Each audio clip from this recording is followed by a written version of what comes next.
आप देख रहे हैं इंडिया टाउन न्यूज, भारत की बात। नमस्कार, जय जोहार। आप देख रहे हैं इंडिया टाउन न्यूज और मैं हूं आपके साथ सुधीर मिश्रा। स्वागत है आपका हमारे खास बुलेटिन राजधानी सरकार धानी में, जहां हम आपको छत्तीसगढ़ की महत्वपूर्ण खबरों से रूबरू कराएंगे। तो चलिए बुलेटिन की शुरुआत करते हैं, लेकिन उससे पहले एक नजर आज की हेडलाइंस पर। नक्सलवाद समाप्ति पर अमित शाह का जोर, 586 फोर्टिफाइड थानों का निर्माण, संगठित अपराध पर 360 डिग्री एक्शन।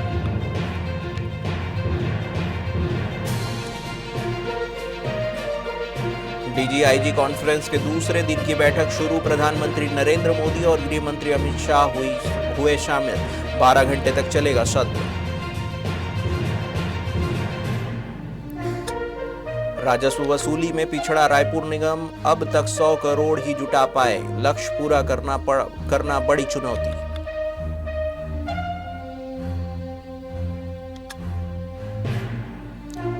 छत्तीसगढ़ विधानसभा सचिव का कार्यकाल बढ़ा, अब 2026 तक पद पर रहेंगे दिनेश शर्मा। दिनेश शर्मा मूलतः छत्तीसगढ़ निवासी।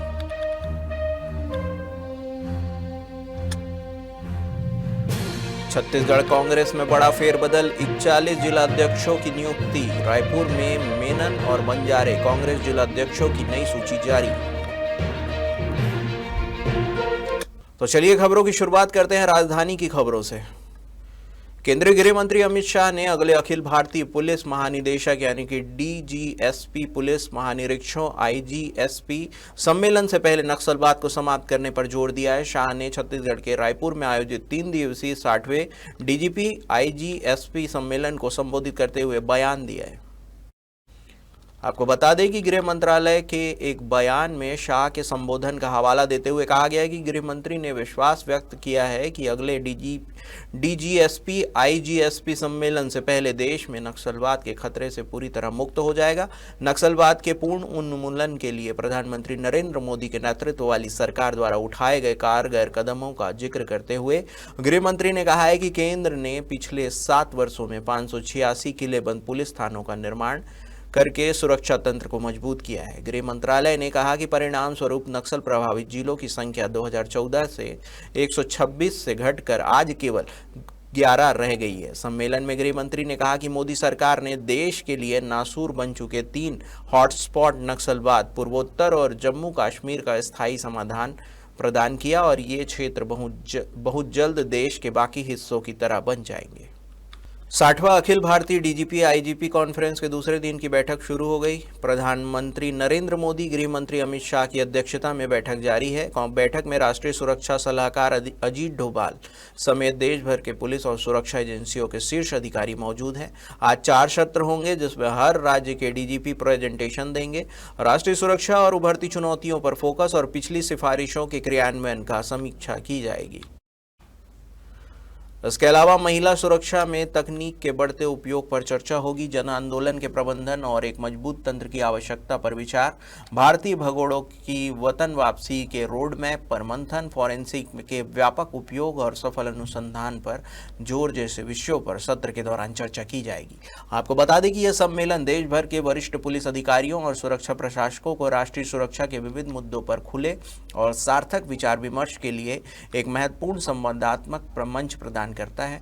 यह पुलिस बलों के लिए सामने आने वाली परिचालन, अवसंरचनात्मक और कल्याण संबंधी चुनौतियों पर चर्चा के साथ साथ अपराध से निपटने, कानून व्यवस्था बनाए रखने और आंतरिक सुरक्षा खतरों से निपटने के लिए पेशेवर प्रथाओं के निर्माण और साझाकरण को भी सुगम बनाता है।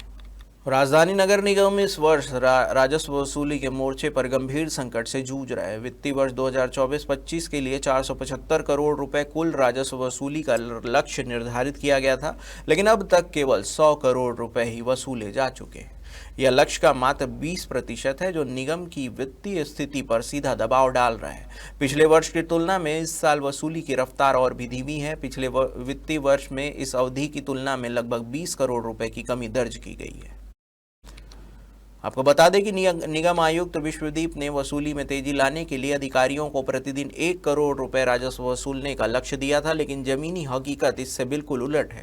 अधिकारियों को SIR की ड्यूटी और बाहरी कार्यों में लगाया जा रहा है, जिससे राजस्व कर्मचारियों का समय और संसाधन दोनों बट रहे हैं। वर्तमान में प्रतिदिन की वसूली 30 से 40 लाख रुपए के बीच सिमट गई है, जो तय लक्ष्य के मुकाबले बेहद कम है।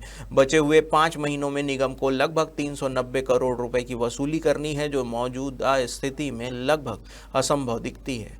कर विभाग संपत्ति कर, ट्रेड लाइसेंस, पानी बिल, विज्ञापन शुल्क और अन्य राजस्व स्रोतों में अपेक्षित प्रगति नहीं हो रही है। सीजन के अंतिम महीनों में कई बार वसूली बढ़ जाती है, लेकिन इस बार अंतराल बहुत बड़ा है, जिसे पाटना कठिन होगा।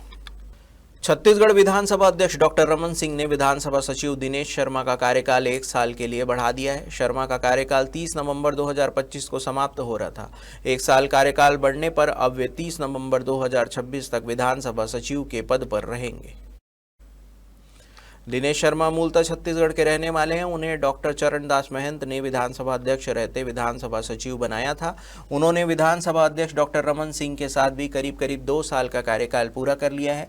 दिनेश शर्मा के पहले चंद्रशेखर गंगराड़े और देवेंद्र वर्मा को विधानसभा सचिव के तौर पर सेवा वृद्धि मिली थी। कहा जा रहा है कि दिनेश शर्मा ने अब तक अपने कार्यकाल में विधानसभा के सचिवालय का कामकाज सुचारू रूप से निपटाया है। छत्तीसगढ़ कांग्रेस में बड़े स्तर पर संगठनात्मक फेरबदल किया गया है। अखिल भारतीय कांग्रेस कमेटी यानी कि AICC ने राज्य के जिला कांग्रेस कमेटियों के नए अध्यक्षों की नियुक्ति को मंजूरी देते हुए लिस्ट जारी की है। 41 शहर और ग्रामीण अध्यक्षों की सूची जारी की गई है, जिसमें रायपुर शहर से श्री कुमार, शंकर मेनन और रायपुर ग्रामीण में राजेंद्र पप्पू बंजारे को अध्यक्ष बनाए गए हैं। नए जिला अध्यक्षों को क्षेत्रीय स्तर पर सक्रियता बढ़ाने और जनसंपर्क मजबूत करने की जिम्मेदारी सौंपी गई है। आपको बता दें कि प्रदेश प्रभारी सचिन पायलट को 2 दिवसीय प्रवास पर छत्तीसगढ़ आए थे। उन्होंने कहा कि जल्द ही सूची जारी होगी और उनके लौटते ही सूची जारी कर दी गई। पद स्थापना सूची जारी होने के बाद नए नियुक्त पदाधिकारियों ने संगठन के प्रति प्रतिबद्धता जताई और कहा कि वे पार्टी की नीतियों को जन जन तक पहुंचाने का कार्य तेज करेंगे। प्रदेश के सभी जिलों में नए अध्यक्षों की नियुक्ति के लिए संगठन सृजन अभियान चलाया गया है। वक्त हो चुका है एक छोटे से ब्रेक का। बने रहिए इंडिया टाउन न्यूज के साथ। कभी कभी चेहरे का छुपा दर्द दुनिया नहीं देख पाती है। दाग, मुहासे, झाइयां सब आपके आत्मविश्वास को कम कर देता है, पर अब नहीं, क्योंकि Rukhsana glow and fair face pack जो दे आपकी स्किन को वो प्यार जो सिर्फ प्रकृति दे सकती है। हर लेयर को साफ करे, हर दाग को करे हल्का और आपकी मुस्कान फिर से लौटाए। Because you deserve to glow naturally. Rukhsana herbal beauty product Amazon, Meesho और फ्लिपकार्ट में भी उपलब्ध। अमीन मोटर्स उड़ान ई रिक्शा छत्तीसगढ़ का नंबर 1 ई रिक्शा शोरूम, जहां आपको सभी प्रकार के ई रिक्शा के वैरायटीज उपलब्ध मिलेंगे।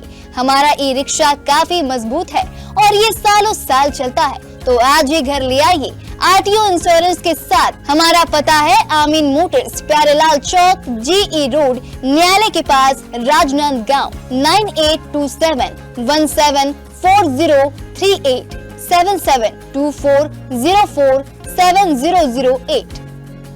ब्रेक के बाद आपका स्वागत है। चलिए बढ़ते हैं अगली खबर की ओर। बस्तर संभाग मुख्यालय में एक बड़ी सफलता हाथ लगी है, जब दंडकारण्य स्पेशल जोनल कमेटी के मेंबर एवं 25 लाख के इनामी चैतू उर्फ श्याम दादा सहित कुल 65 लाख रुपए के इनामी 10 नक्सलियों ने आत्मसमर्पण किया। सभी ने पूना मार्गेम अभियान के तहत बिना हथियारों के पुनर्वास का रास्ता चुना है। इस सफलता पर मुख्यमंत्री विष्णुदेव साय ने कहा कि आत्मसमर्पण एवं पुनर्वास नीति 2025 और पूना मार्गेम पुनर्वास से पुनर्जीवित जैसी मानवीय, संवेदनशील और दूरदर्शी पहल ने बस्तर में विश्वास, सुरक्षा और स्थायी शांति का वातावरण स्थापित किया है। मुख्यमंत्री ने कहा कि माओवादी भ्रमजाल में फंसे अनेक लोगों को अब हिंसा का मार्ग छोड़कर विकास और मुख्यधारा की ओर लौट रहे हैं। मुख्यमंत्री साय ने यह भी कहा कि सरकार की प्रतिबद्धता के अनुरूप सभी आत्मसमर्पित साथियों को सुरक्षित, सम्मानजनक और आत्मनिर्भर जीवन के लिए आवश्यक पुनर्वास सुविधाएं उपलब्ध कराई जाएगी। उन्होंने जिक्र किया कि आत्मसमर्पण की बढ़ती संख्या यह दर्शाती है कि जनता सरकार की नीतियों पर भरोसा कर रही है और बस्तर तेजी से शांति, विश्वास और विकास की दिशा में आगे बढ़ रहा है। बनपुर की खबर है, जहां पर Davda international group of schools एवं CIT ग्रुप ऑफ कॉलेज द्वारा आयोजित बहुप्रतीक्षित कलाकृति 3.0 a fusion of science and art महोत्सव का CIT परिसर भेलवाड़ीडीह में शुभारंभ हुआ। 2 दिवसीय इस आयोजन में छात्र छात्राओं के ज्ञान, कौशल, रचनात्मक और मनोरंजन का शानदार मेल देखने को मिला। आपको बता दें कि महोत्सव का प्रमुख आकर्षण आनंद मेला और बड़ा व्यापार रहा, जिसमें विद्यार्थियों ने अपनी रचनात्मक उद्यमिता और व्यावसायिक कौशल का उत्कृष्ट प्रदर्शन किया। इसके साथ ही मेले में free medical health checkup, eye checkup और डेंटल चेकअप कैंप भी आयोजित किए गए थे, जिसका लाभ बड़ी संख्या में विद्यार्थियों और अभिभावकों ने उठाया। क्षेत्र के विभिन्न स्कूलों के बच्चे इस महोत्सव में शामिल हुए और उत्साहपूर्वक हिस्सा लिया। सभी प्रतियोगिताओं में कक्षा 3री से 12वीं तक के विद्यार्थियों ने अपनी प्रतिभा का शानदार प्रदर्शन किया। कार्यक्रम के दौरान बच्चों में जबरदस्त उत्साह देखने को मिला। आयोजकों ने इसे छात्रों के सर्वांगीण विकास की दिशा में एक महत्वपूर्ण कदम बताया है। And I make this project of ozone layer depletion. Ozone layer depletion एक ऐसी लेयर है जो एटमॉस्फेयर के ऊपर होती है और यह बहुत ही इम्पोर्टेंट होती है। इसका काम है अर्थ सन की हार्मफुल रेस को अर्थ तक पहुंचने से रोकना। बढ़ते पॉल्यूशन की वजह से यह कमजोर होती जा रही है। अगर यह ज्यादा कमजोर हो गई तो हमारी पृथ्वी पर काफी नुकसान पड़ेगा और हम सबको eye problem, skin problem like skin cancer या फिर और अदर बीमारी हो सकती है। जो ये दावड़ा यूनिवर्सिटी ग्रुप के जो स्कूल का ये कार्यक्रम है बहुत ही अच्छा है। मैं देख रहा हूँ सुबह से यहाँ पे पेरेंट्स और साथ में बच्चे बहुत इंजॉय कर रहे हैं। यहाँ हर तरीके का यहाँ स्टॉल लगा हुआ है। शिक्षा क्षेत्र में स्वास्थ्य का भी चेकअप हो रहा है, फ्री में बच्चे इंजॉय कर रहे हैं। अलग अलग बच्चों का यहाँ गेम जोन, सिंगिंग है, डांसिंग है, बच्चे अपने कुछ स्टॉल वगैरह भी लगाए हैं खाने पीने का। पेरेंट्स और बच्चे बहुत इंजॉय कर रहे हैं। और हमारी कंपनी जो है BK global group of publication है। हमारे स्कूल की सारी बुक्स जो है स्कूल बुक्स स्कूल में यूज़ कर रहे हैं और बहुत ही अच्छा रिस्पांस है स्कूल का और हमारे तरफ से बहुत बड़ा सहयोग है। बहुत अच्छा लगा हमें आके अपने। Thank you so much. First of all, on behalf of Manav Rachna Education Society, Davda International Group of Schools, CIT Group of Colleges, I would like to thank you all the media for covering us. Yes, today we are having 2-day fest at our Abhanpur campus, and we are having Kalakriti, that is the Science and Art Mahotsav, जिसमें बहुत सारे स्कूलों के बच्चे participate कर रहे हैं। बहुत सारे विभिन्न कंपटीशन रखे गए हैं। And it's like science exhibition, we do have Rango Science, we do have Shosho Vista, we do have Vedwani. So अलग अलग भाषाओं के भी competitions है जहाँ पर बच्चों ने खूब उत्साह से पार्टिसिपेट किया है। माध्यम से कलाकृति का प्रोग्राम किया गया। यहाँ विभिन्न क्षेत्रों के स्कूल से आए हुए बच्चों ने अपना अपना मॉडल दिखाया और खूब प्रयास किया।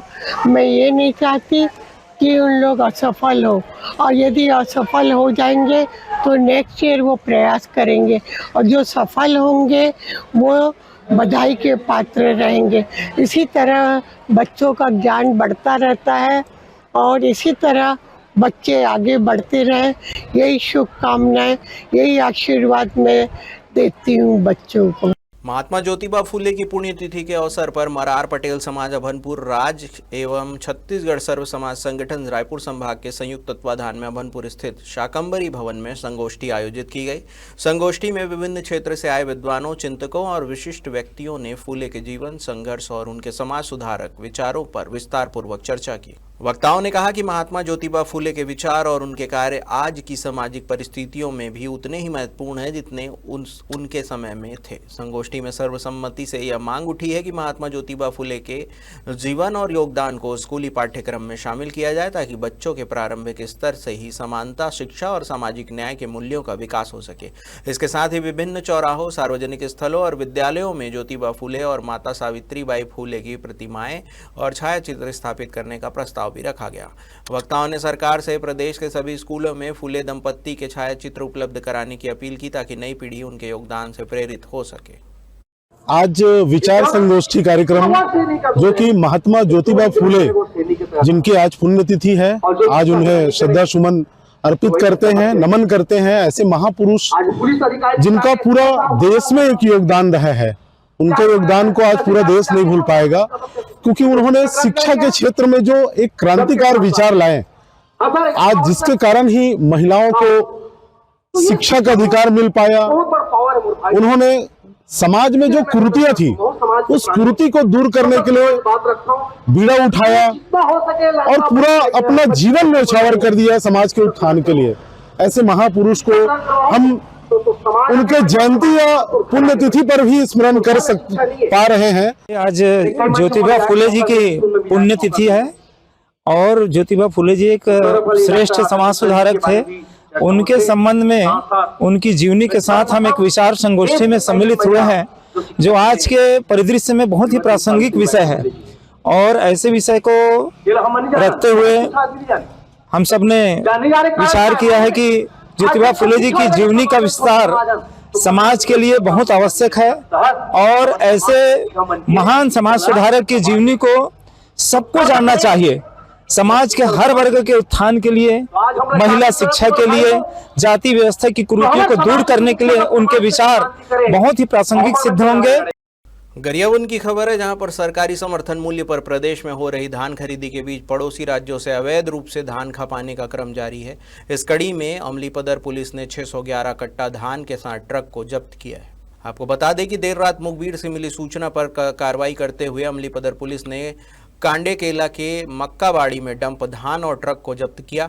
ट्रक में 415 बोरी डंप के साथ बाड़ी में डंप 196 बोरी धान को जब्त किया गया है, जिसकी कीमत लगभग 7.5 लाख रुपए आंकी गई है। इसके पहले भी पुलिस ने धान से भरे आधा दर्जन वाहन जब्त कर चुकी। Chhattisgarh chamber of commerce and industries के एक प्रतिनिधिमंडल ने प्रदेश के वित्त मंत्री ओपी चौधरी से मुलाकात की। इस प्रतिनिधिमंडल का नेतृत्व चैम्बर के अध्यक्ष सतीश थौरानी ने किया। बैठक के दौरान चैम्बर ने प्रदेश में लागू नई गाइडलाइन दरों और अचल संपत्ति के पंजीकरण शुल्क में जुड़ी तकनीकी चुनौती पर अपने सुझाव वित्त मंत्री के समक्ष रखे। आपको बता दें कि चैम्बर ने सुझाव दिया है कि अचल संपत्तियों के मूल्यांकन और शुल्क निर्धारण की प्रक्रिया को इस प्रकार संशोधित किया जाए जिससे आवासीय खरीदारों, उद्यमियों, व्यापारिक संस्थाओं और रियल एस्टेट क्षेत्र से जुड़े सभी वर्गों को राहत मिल सके। इसके साथ ही इन बदलावों के जरिए राज्य में निवेश और व्यापारिक गतिविधियों को और अधिक सुगम बनाने का प्रस्ताव रखा गया है। हमारे खास बुलेटिन राजधानी सरकार धानी में फिलहाल इतना ही। देश प्रदेश की तमाम खबरों से अपडेट रहने के लिए बने रहिए इंडिया टाउन न्यूज के साथ। नमस्कार। आप देख रहे हैं इंडिया टाउन न्यूज, भारत की बात।